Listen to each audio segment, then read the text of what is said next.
వృశ్చిక రాశి వారికి ఈ సంవత్సరం చాలా బాగుందని చెప్పొచ్చు. సంవత్సరం ప్రథమార్థంలో ఖర్చులు అధికంగా ఉంటాయి కాబట్టి రాశివారు ఖర్చుల విషయంలో ఆచితూచి వ్యవహరించాలి. గురువు అష్టమ స్థానంలో ఉన్నారు. గురువు అష్టమ స్థానం మంచిది కాదు.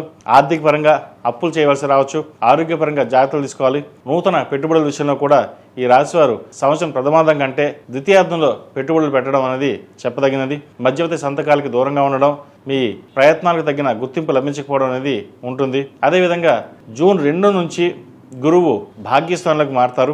అక్కడి నుంచి చాలా బాగుందని చెప్పొచ్చు. జూన్ 2 తర్వాత ఈ రాశి వారికి ఆర్థిక సమస్యలు తగ్గుతాయి.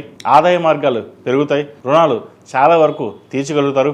ఉద్యోగపరంగా పదోన్నతి లభిస్తుంది. ట్రాన్స్ఫర్ కోసం ప్రయత్నం చేస్తున్న వారికి ట్రాన్స్ఫర్ ఉంటుంది. నూతన కాంట్రాక్టులు లభిస్తాయి. శని మీకు అనుకూలంగా ఉండడం వల్ల శత్రువులు మీపై ప్రభావం చూపలేరు. అదేవిధంగా అక్టోబర్ 31 తర్వాత దశమ స్థానంలో గురువు సంచారం ఇంకా బాగుంటుందని చెప్పొచ్చు. ప్రథమార్థంలో ఖర్చులు అప్పులు ఉండే అవకాశం ఉంది. సాధ్యమైనంత వరకు అప్పులకి దూరంగా ఉండడం, ఆరోగ్యపరంగా జాగ్రత్తలు తీసుకోవడం చెప్పదగిన సూచన. లేకపోతే ద్వితీయార్థంలో ఆరోగ్యపరంగా ఖర్చు ఎక్కువ పెట్టవలసిన పరిస్థితి గోచరిస్తుంది. ద్వితీయ పంచమాధిపతి అయిన గురువు అష్టమంలో జూన్ 2 వరకు ఉంటారు. భాగ్యస్థానంలోకి గురువు ఉచ్చిపట్టి ఉండడం వల్ల కొన్ని శుభకార్యాలు చేయగలుగుతారు.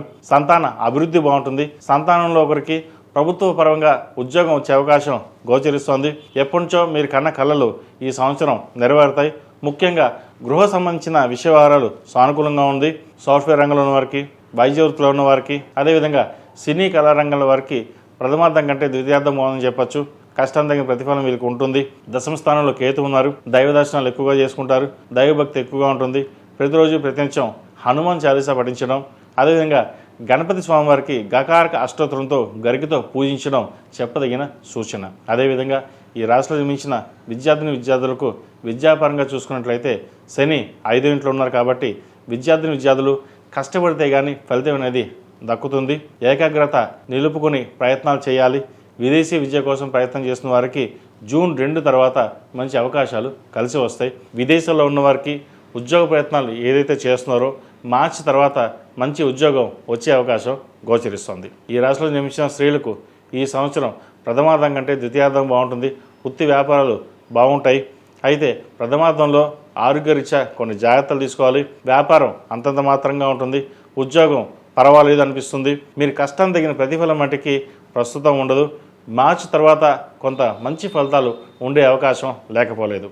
ఈ రాశివారు ప్రతినిత్యం సుబ్రహ్మణ్య స్తోత్రం పఠించడం, సుబ్రహ్మణ్య పాశుపత హోమం చేయించడం చెప్పదగినది.